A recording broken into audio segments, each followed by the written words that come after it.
This is problem 4-68. It's on page 201. A 4 by 5 by 6 cubic meter room is to be heated by a baseboard resistance heater.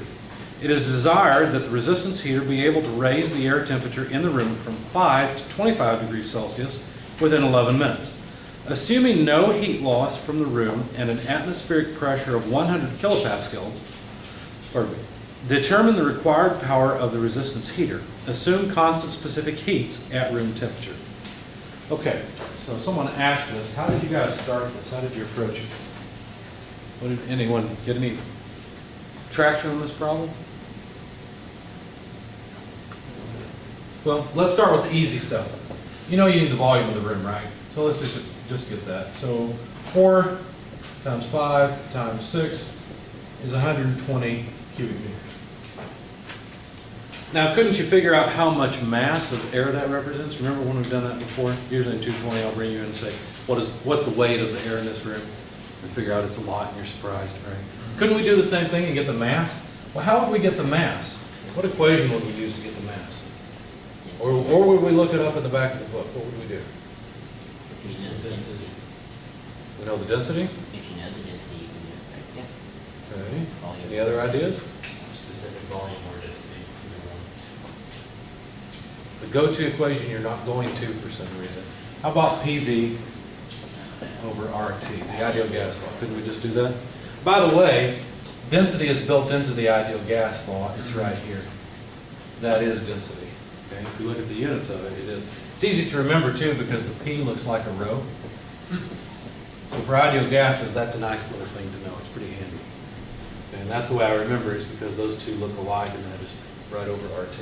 Anyway. Weren't we told the pressure? Sure, it was 100 kilopascals. The volume of the room we just calculated, 120 cubic meters. The gas constant for air, you can look that up in the back of the book, but it's 0.287 kilojoules per kilogram per Kelvin. And then the temperature. Could I put in 5 degrees Celsius here? Because that's where we start. No, of course not. You guys are not 220 students. I can't trick you with that one anymore, right? So it has to be 5 plus 273 so that we get Kelvin. Okay, now the kilopascals, cubic meters, will cross off with kilojoules. What are the units of what we have left? Kilograms. Just kilograms. Good, good. So this comes out to 150.4 kilograms. Now, I shouldn't put a box around that. I'll just put a line under it because we'll need it. Okay, we did all this busy work, but we're not really answering the question of the power of the heater, right?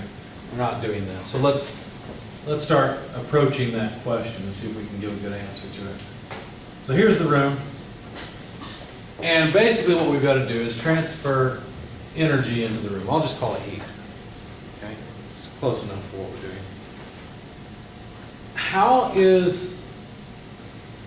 What's going to happen here? Where's the energy going to go? It can't be destroyed. So where will it go? Into internal energy, right? So it'll heat up the temperature of the air in the room. If I were to speak our normal language, right? How would we quantify that? CV or CP? Because if the temperature's changing, if it's a simple, a sensible change, then a heat capacity would work for us, right? We could do something like MC somethings, V or P, delta T. Do we want to use constant volume or constant pressure? And what's the difference between the two?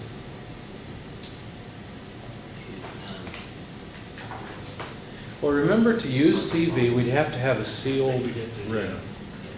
Okay? Are real rooms sealed? No. So if we actually want to figure out how much power is required, we'd have to use CP.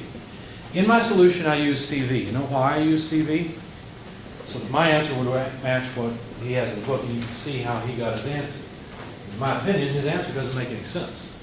Because you know the air in the room is going to expand. Basically, the amount of energy you have to put in the room will include, excuse me, not just increasing the temperature of the air, but doing boundary work to push the atmosphere out of the way, because the air in the room is going to expand volume, right? So you can't miss that. That's a huge difference. In fact, I'll give you the answer. Well, I think the answer is even printed in the text, right? Yeah. But let's go this way and use CP delta T and see what we should have gotten. Does that make sense? So on a test, do we want to assume? On test, if I ask you the question like this, you raise your hand and say, is the room sealed? I need to know. Because normally if it's not sealed, you're gonna use a piston, because the piston moves, so. Yeah. And what you're saying is, what about a piston? Well, you can imagine the air in this room expanding to take up more space, and that's kind of like a piston, because you're still pushing the atmosphere out of the way. But I don't imagine the walls in this room. Yeah. That's true, but That's how I assume. the walls in this room will not move, but won't there be flow past the walls in this room because of the cracks? And so imagine the air in the room taking up more space. You see? It doesn't matter if it mixes with other air, it's taking up more space. It's still pushing the atmosphere out of the way. I would assume that increased pressure, not the walls. It can increase pressure because it's going to leak. The pressure is just atmospheric pressure. But What- it's sealed, but it's, Did they say it's sealed? Say, like you said, no heat losses. No heat loss, that's fine, but it's still, that doesn't mean we don't lose mass, okay. right? Now, when we notice we've gone from closed systems to open systems in the class, we can also analyze this as an open system with mass flow and the mass carrying energy out of the room. Okay? Now it gets a little more confusing and difficult because in reality what would happen is as you add energy to the air, some of the air is going to escape outside and you would assume would no longer increase its energy. So some air is going to escape at 5 degrees, some is going to escape at 6 and 7 and 8 and so on. That's an unsteady problem, which is the end of chapter 5. That's the stuff we haven't touched in 220 that we'll work on in this class. Okay? So really, the truth is somewhere between the two answers, somewhere between MCV delta T and MCP delta T. Okay? That's what will really happen. Okay, so let's continue. I want you to see this solution as well as, of course, what I've got in the PDFs when I post them. Okay? So if you're watching the video, and you've got the PDFs and you wonder, why the heck is there a difference? It's because they're the limits of what the system would really do. Okay? So the amount of mass in the system we've got now, 150.4 kilograms. The heat capacity of air at constant pressure is 1.005 kilojoules per kilogram per Kelvin. I should make you guys look some of this up. I've got it memorized, but I should make you know where it's at. So why don't you go look it up now and tell me where I got this from. Page 909.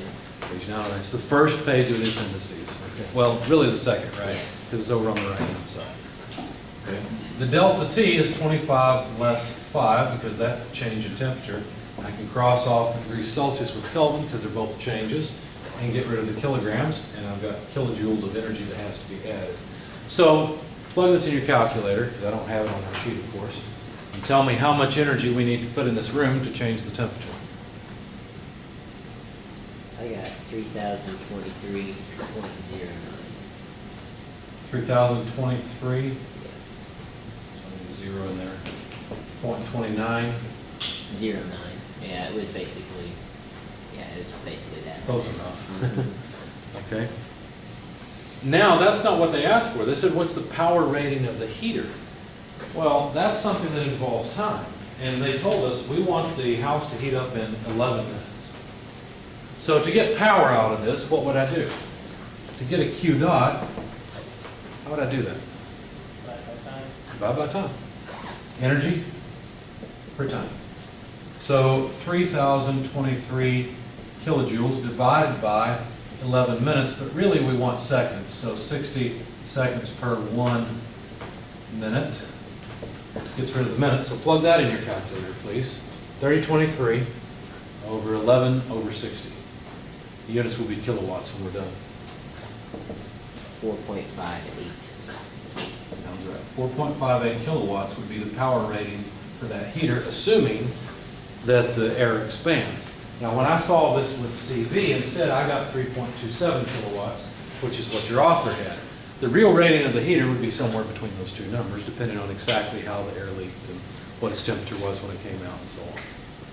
Okay? Probably depends on how the wind's blowing past the cracks too and help suck air out.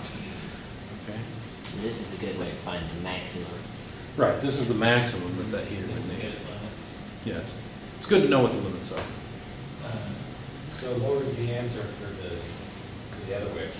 How do you- That's what it's 3.27 kilowatts. Yes, sir.